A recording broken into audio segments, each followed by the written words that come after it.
Mr. Chairman, this has been incredibly informative, a fantastic panel. Thanks for taking the time with us. I want to build upon Senator Romney's questions regarding the scope of Chinese economic development efforts, and just note that we have essentially voluntarily put one hand behind our back. We have an international development finance bank, one that is more nimble and more comprehensive today, thanks to efforts of Congress to establish the DFC.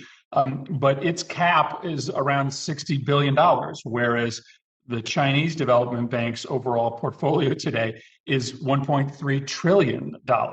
And so if we don't start getting in the international economic development game, at the very least with the capacities that we have today, then there is absolutely no way to be able to meet China where they are. And so I wanted to ask that question about whether the DFC is the proper entity to be able to compete internationally for development finance projects, whether you think that we need some new special purpose vehicle, and then to ask about this question of how we can better integrate with our European partners.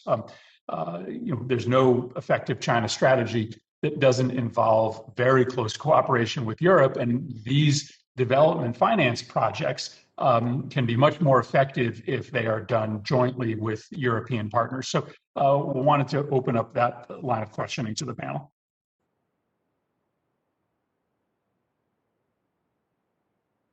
Okay, so let me start, I guess. So I think the Development Finance Corporation was a terrific innovation.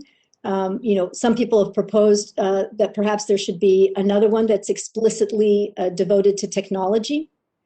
So that Development Finance Corporation can focus on the harder infrastructure, and then we can have one that deals with technology infrastructure. So we would need more investment. But obviously, you're right. We need to partner with Asian allies and European allies. Europeans are concerned about China's inroads within Europe in particular. They also have their own Asian connectivity strategy that they've talked about.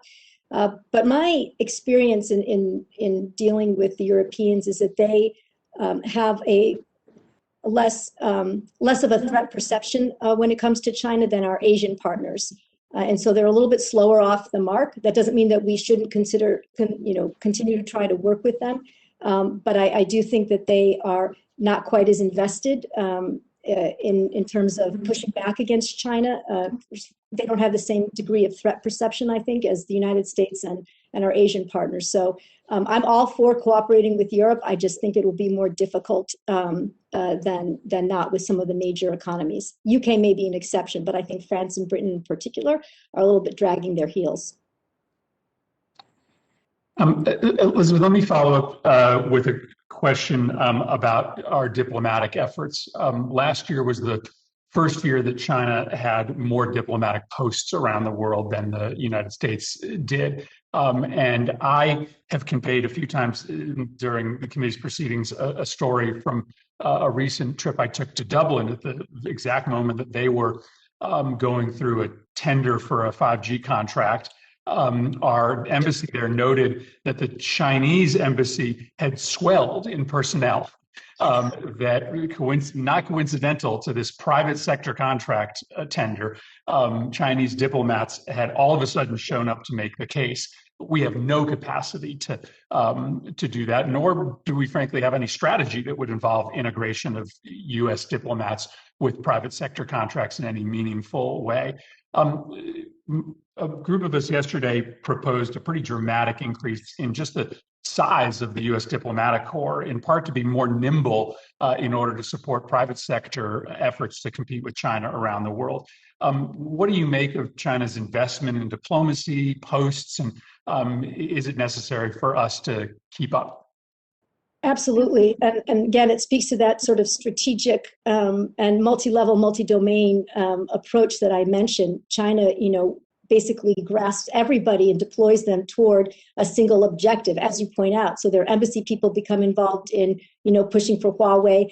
They'll fund universities to do, studies on the Belt and Road and provide students on the Digital Road, provide scholarships for students to come back for the best essays that talk about why it works. You're right, we're not going to compete. But I will say, I did research in Greece, and I will say that the American ambassador there, he brought. They hosted the American Pavilion. It was a year of the United States when he was there. He brought American companies like Google and others, and they did sort of incubator things and innovation workshops. And everywhere I went in Greece, people talked about how effective that diplomacy was. Secretary Pompeo visited once, if not twice. The head of the Development Finance Corporation went to Greece, and all of a sudden, Greece, which had 2 pilot projects on Huawei underway, now is not going to use Huawei in its 5G infrastructure moving forward. So I think it's enormously important to have a strong diplomatic presence that's capable of understanding what's going on the ground and to bring in, the firepower from Washington when needed, and also from the private sector. It's a good reminder that diplomacy is both about quantity and quality. Ambassador Pyatt is truly exceptional, and we can learn from his efforts in Greece. Thank you for your time. Appreciate it.